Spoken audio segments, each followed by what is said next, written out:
Thank you, Mayor, first of all, very much for hosting us today, and to all of the members of the council who are here. We appreciate you being here. I want to thank Vinky and the Chamber of Commerce for joining us once again, and for their advocacy for Cape May County and for communities like Ocean City. I appreciate as well your mayor-elect, Jay Gillian, who is with us, and if they give me enough time, Jay, I want to stop by the pier and see if I can win something along the way. So, which is a great institution. We're here today because we recognize, and I also want to salute someone who served this region for so long and so well in the United States House of Representatives. He was the dean of the delegation when I got to the House of Representatives. Then he went on to serve as our ambassador abroad, and did a fantastic job of that. Bill Hughes is just an institution in this region, and we thank him so much for his advocacy. Not to mention, you had an in-house lobbyist, because he constantly told me about the beach erosion. So this Memorial Day weekend, summer officially began here in Ocean City, America's greatest family resort and New Jersey's pride. But this year, as we look out at the Atlantic and Ocean City's 8 miles of pristine white sand beaches, we can't help but think of the millions of gallons of oil washing up on the Gulf Coast and the damage it's causing. We can't help but think of the thousands of families affected by the environmental and economic disaster occurring in the Gulf. Without a doubt, many local families whose livelihoods depend on New Jersey's beaches and coastal waterways have imagined how they would cope if there was a spill along our own coast just as Memorial Day arrived. And that's why we're here today, standing in unison.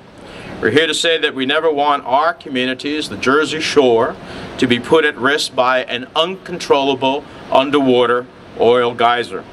We're committed to do everything we can to steer the federal government away from opening up nearby waters for drilling, and to celebrate an important first victory on that very issue. But to fully protect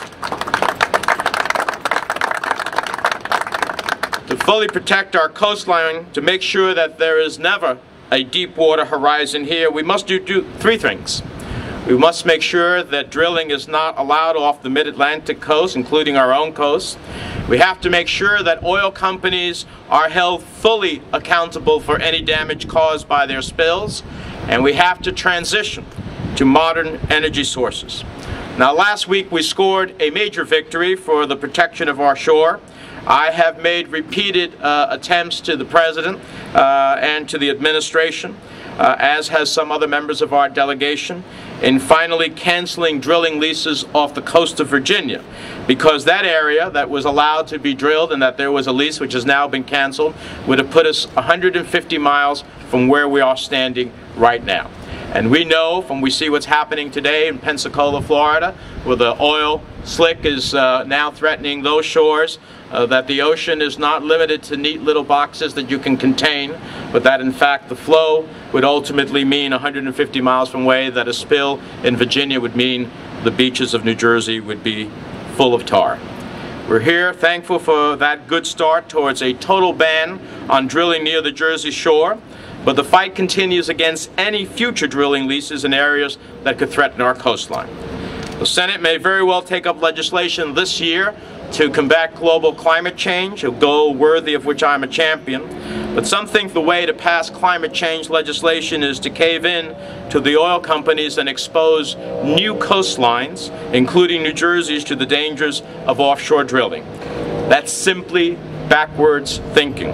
We can have a climate bill that gets us off polluting fossil fuels and increases our energy security without endangering the Jersey Shore with nearby coastal drilling.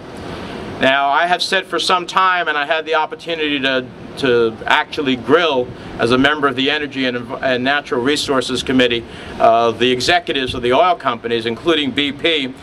For some time, the oil companies have perpetrated a myth that technology had made such a spill as we have seen in the Gulf Coast impossible, that an uncontrolled spill was unthinkable. Well, it's very clear now that coastline drilling simply is not too safe to fail. Furthermore, even if we did open all of our shores on the East Coast, on the Pacific side, as well as parts of the Arctic to drilling, the federal entity that surveys this, the Energy Information Administration, estimates that it would amount to no more than a few 100,000 barrels of oil per day, which means just a few tablespoons of gasoline in American cars. That's literally a drop in the bucket that would have no real impact on volatile gas prices. We should not gamble New Jersey's coastline for so little reward. We consume 25% of the world's oil. At maximum, if we were to open every coastline up to drilling, we'd produce 3%. So we would still be consuming an enormous amount, far beyond anything that we could produce, and it is a world market, which means that even that which we produce does not stay domestically in the United States. It's put on a world market. So we need to move towards new energy opportunities and to lower energy costs in doing so. And in the unthinkable event that the loop current brings that oil along the coast of Florida and drags it up the East Coast, we have to make sure that big oil polluters are the one who pay for the spills, not taxpayers or small business owners or fisheries that are damaged. Present federal law sets an incredibly low $75 million limit on how much an oil company has to pay to coastal families for lost business revenues from fishing or tourism or damage to our environment or the lost tax revenues of state or local governments.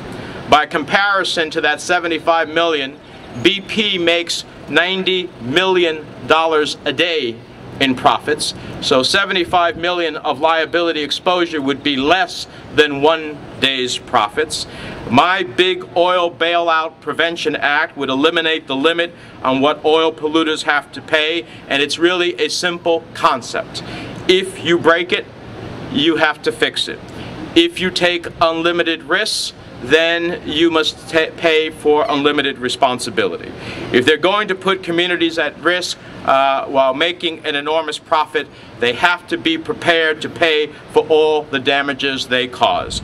And that's why today, in addition to our legislation, which is gaining momentum in the Congress, when we return from this Memorial Day recess, I believe that we will pass it. I am also sending a letter to the governor and state house leaders, urging them to ensure that under state law, offshore oil spillers are strictly liable and have unlimited liability for the spills they cause. Federal law allows states to allow for damages beyond federal caps. I'm working to remove those caps, but in the meantime, I urge my state partners to update New Jersey's oil spill laws to make sure that our constituents are fully protected from oil pollution. We've seen the obvious risks of drilling to our coastline, our environment, and our economy when equipment that is supposed to be too safe to fail actually fails. It's time to hold big oil polluters responsible for the damage they cause. And finally, it is past time that we become smart about our energy future and look at the economic potential for modern, safe, renewable energy rather than take the risk of another environmental and economic disaster. Instead of doubling down on 19th century fossil fuels, we should be investing in clean, limitless 21st century energy that will create thousands of new jobs where American ingenuity creates American energy, fuels American jobs, and exports technology abroad that we can both be proud of and also help fuel our economy. And that's why I am the author of legislation to bolster the use of vehicles that run on natural gas, which is cleaner, found in abundance on our land rather than offshore. It's also why I've authored legislation to boost solar power manufacturing and increase energy efficiency. Many of those elements have already been passed into law, and New Jersey is the second largest producer of solar equipment in the nation, and more deployment of solar energy is taking place in our state. It's time we move forward and embrace the future rather than cling to the ways of the past that continue to hurt us. All of us standing here today, like millions of families across our state, know that the Jersey Shore is a birthright for New Jerseyans, and it is crucial that we in fact not only preserve that birthright, but a $50 billion coastal economy that helps fuel the economy of our state. That's why I'll continue to work to keep our shore free from oil rigs. That's why I'll continue to pursue federal investments to keep our shoreline healthy, like the $30 million for Cape May County beach replenishment projects that have given us some of the great beaches we have here today. Working together, we can do everything to protect our coastline, to keep our beaches pristine, to enjoy another summer along our state's world-famous shore, and to preserve an economy and an environment for future generations of New Jerseyans. And that's why we're here today, and that's why I want to thank all of my partners here for joining us.